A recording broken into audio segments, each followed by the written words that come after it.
Hey, how you guys doing? Santa Muerte Online. Today is a Santa Muerte video. I always like to do my videos according to the questions that I'm asked.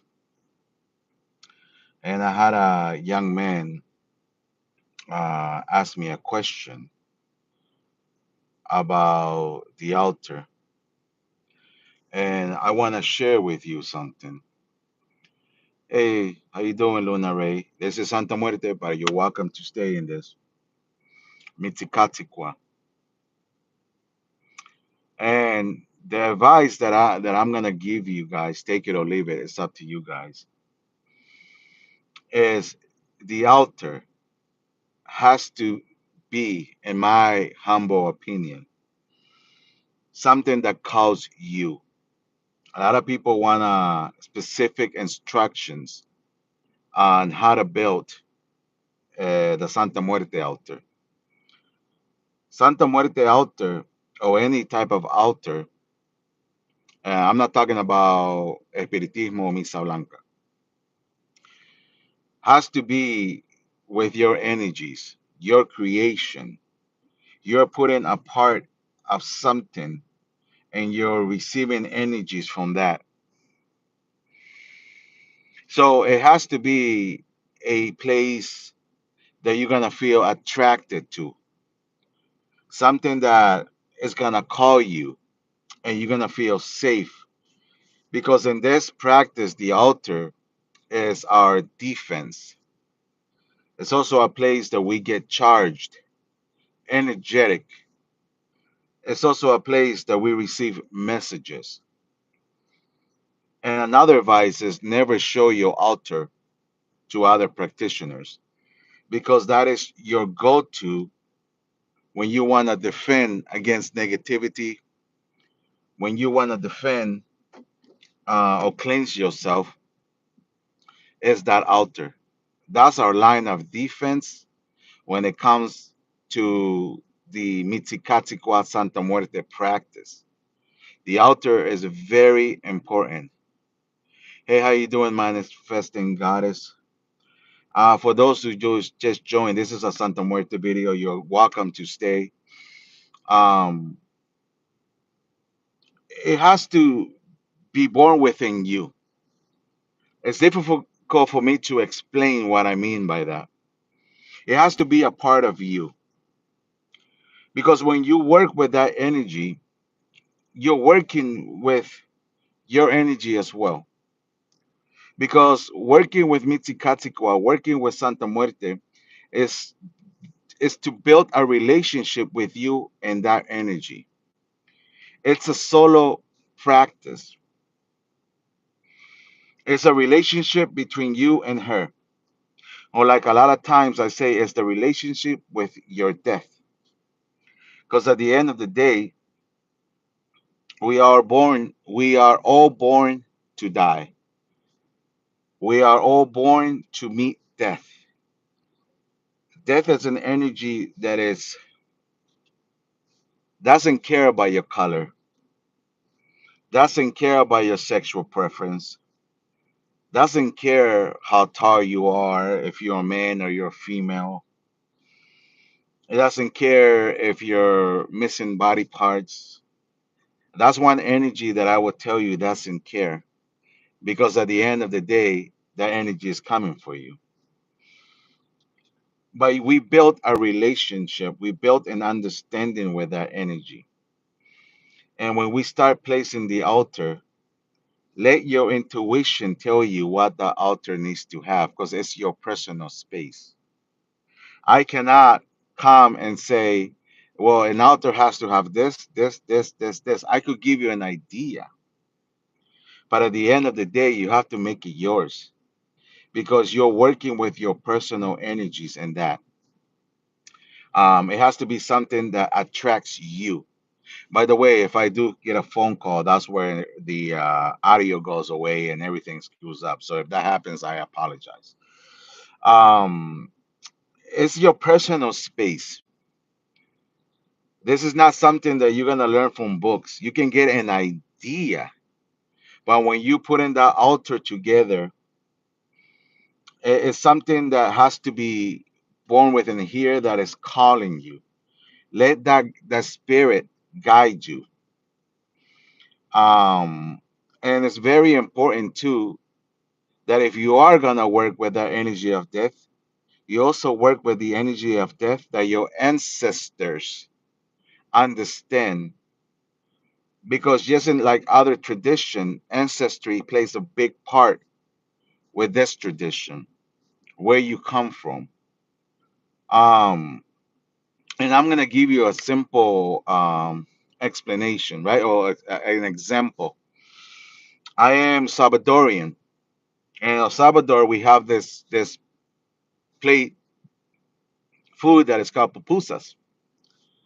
Well, I cannot go to an ancestor of New Zealand and say, "Look, I'm gonna offer you a pupusa."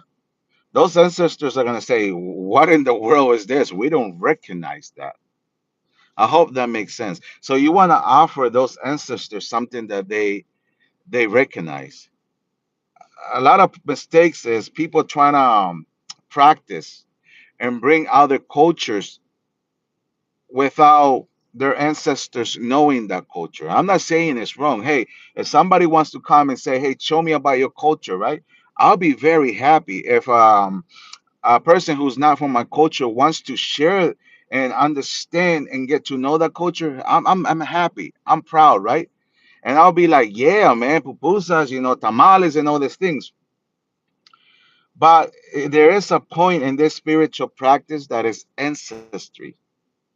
And in most of spiritual practice, where you have to bring that part of you, of your DNA and who you are into this.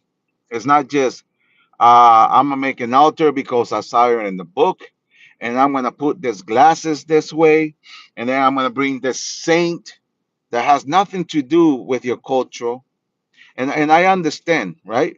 Because we're trying to learn something, we're trying to practice something.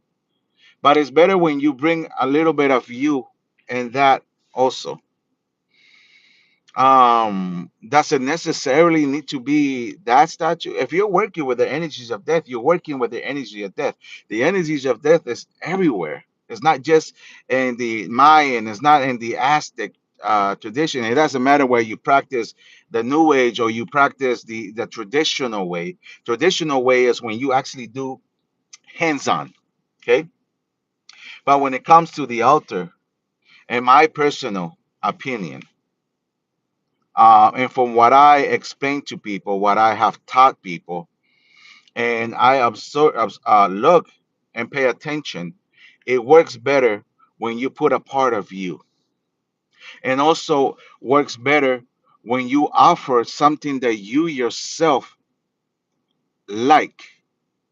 For example, if you don't drink tequila, then don't offer that energy tequila, because it's a relationship, it's a connection between you and that energy. If you don't drink rum, then don't offer that spirit rum. If you don't smoke, then don't be turning on cigars or cigarettes to that energy. Work with what you like. Pay attention to yourself. And that's how we slowly start understanding ourselves and understanding that energy that we work with. And not only am I talking, I don't want people to misunderstand. You say, and you're gonna say, "Well, you talk about that in Palo, now you bring it to here." Well, it's the same concept, guys. It's a concept that is it's alike, because it's working with your spirituality and working with an entity, and that entity is everywhere.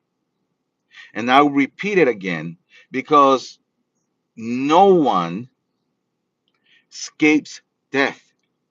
We are all born to die and die to be reborn. Hope that makes sense. Um, an altar, they're very important, and I have done numerous of tests on the altar where I put things in the altar, and then I take the same thing and put it somewhere else.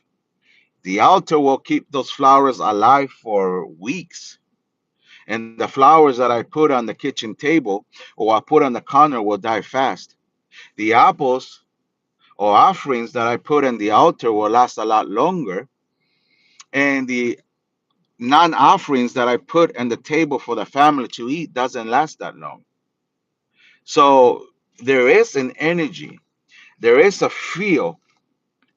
Now imagine how energized that water is and that altar as well. And what happens if we ourselves consume that water after 1 or 2 days?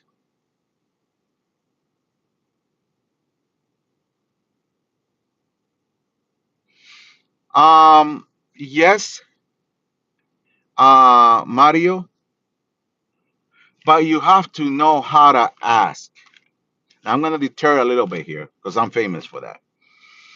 You have to know how to ask that energy. And like every other deity, you don't want to promise things that you cannot complete, right? Or you cannot give. But at the same time, that spirit knows the struggle that you yourself are going through. And it will understand as long as you develop a communication with that entity, with that energy. It's a very specific, um, it's a different type of entity, a different type of understanding. But once you understand, it's a very smooth energy. And that's why a lot of people who are really practitioners of this say her energy is like a mother energy. Because she could be very feisty when you don't pay attention or when you don't listen. The energy could go very fast against you. And of course, in other traditions, it's the same way. Where if you work with Oya, you guys understand how their energy is. If you work with Centella, then you need to understand. I'm not saying they're the same energy, right? It's well, it is sort of because it's the energy of death with different names. Let's just leave it that way, right? And plus, I have to be careful because then those people out there, oh no, this guy is saying Palo and Santa Muerte. I'm not saying that. They don't go together. They're different energies, different, not different energies, the same energies, but different understanding, different ways of working. The cultural understanding is different. Okay? The cultural understanding and belief system is different, but at the same time, it's the energies of death. But going back to the altar, if you don't want to put a white cloth, then don't put the white cloth. If you don't want to be saying, well, everybody tells me I have to put an apple. Do you like apples? No, then don't put a damn apple. Put whatever comes from your heart, whatever you can offer. I made videos and say, hey, look, this is something that in the culture she loves. She loves cacao. Okay. But that's because I practice also with ancestry, and my ancestors love cacao. My ancestors know I've been practicing her for a long time. My way of practicing is way different and will work different than what might work for you. I could go ahead and say, look, I got this bread for you, conchas, right? Conchitas, conchas. Not the female part for you sick minded people out there. There's a bread that looks like it's a seashell. And I put it for her. And then a day later, I'm going to come and I'm going to grab it and I'm going to eat it. Because if I'm constantly saying, I have no food, I have no blessing, why am I throwing food away? Because once I put it in the altar, they consume the energy and bless that offering. And then I consume it for health reasons, for energetic reasons. It's totally fine. But that's your decision how you want to practice because this practice is a one on one relationship with her. I have godchildren or people that I teach, and I'm going to tell you that this practice is the one of the most where I have decided not to teach people that I start with them, but for some reason they always do something that I'm not fond of. Once people come into this practice, it doesn't mean that I'm accepting new students. I'm not accepting anyone in this tradition anymore because the level of disrespect uh, that a lot of people that come have. Because I'm teaching personal knowledge that was passed down to me by elders. Because everybody knows I grew up in a Nahual Pipil village, and this is what they practice there. So I'm literally teaching family secrets, and that's one thing that I will not disrespect. And like every spiritual house, we have rules. And once you break the rule, you're no longer considered to be my student. And with that practice, I am very hard. Just like my wife is very hard with Palo, I am very hard with that practice because I don't want people using the bloodline where I come from as a joke and to make it a mockery. Once you break the rules, that's it. No longer. Uh,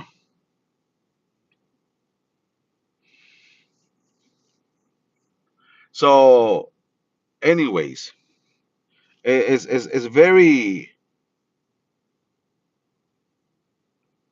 There you go. Your great great grandmother had a book where she had kept spells. See that right there is something that is passed down. And if you learn and that works for you, that's what we call from the bloodline. That's something that comes from ancestry. And it's something that your grandma treasure a lot. And you don't want other people using that, misusing that, or taking that as a joke. Because one thing is that it comes that your familia, right? When it comes from your family, your direct family, it's something that is that we are very jealous, and that knowledge doesn't go just to anyone. And that's the reason why I stopped. And also because I have a lot of my uncles who are elders that say, "Hey, Carlitos, no más, no más. You're saying too much. You're talking too much, and this is kept us, within us." It was hard for me to accept people that are non from my village, even though I got the permission later on. But it was a hard lesson for me to see why. And I guess I had to learn that lesson why we weren't permitted. Yes, in my village, there is a cave. There is a cave where all the rituals are done. And we practice different because in our village, there's actually blood sacrifice. And I said a story about that in another video. But I just wanted to come here and share another video that I'm slowing down on the Santa Muerte videos for that reason. That the altar has to be personal because it's your sanctuary. It's where you're gonna be protected. It's where you're gonna be recharged. When you're feeling down, that altar will charge you. When you have negativity, the altar will clean you. When you want to receive messages, go to the altar and she will speak to you. When you want to divine, the altar is, like I said, the first and only thing. The first and only thing, your line of defense, and everything is within the altar because that's where all your statues are, and that's where the energy is consecrated, or it, what is the word? I'm thinking in Spanish again. Concentración, right? The energy concentrates right there. That little altar, that little space. That is your bubble when you are in war. That is your bubble when you need protection. That altar. So you have to make it yours. Because if I tell you again, put this, put that, that works for me and my spirituality. Now you have to test things around and you say, yes, now I feel like peace, calm, and it makes me feel like I'm here. If you want to put crystals, if you want to put little other fidgets in there, then go ahead. That's your space. That's your private space. Once you start making an altar just like this guy makes, and you're like, oh, that's nice, that's beautiful, let me make it, you're gonna find out that you have no desires to be there, that it something doesn't work, there's no attachment to that. But once it's yours and you sacrifice and you put everything little detail that you like, you're gonna want to be there. That's the difference. Well, anyways, guys, just a quick little video on Mitzicatzicua, Santa Muerte. Que Dios lo bendiga y los cuide mucho. Que Santísima Muerte los proteja y le alumbre sus caminos. Hasta la próxima.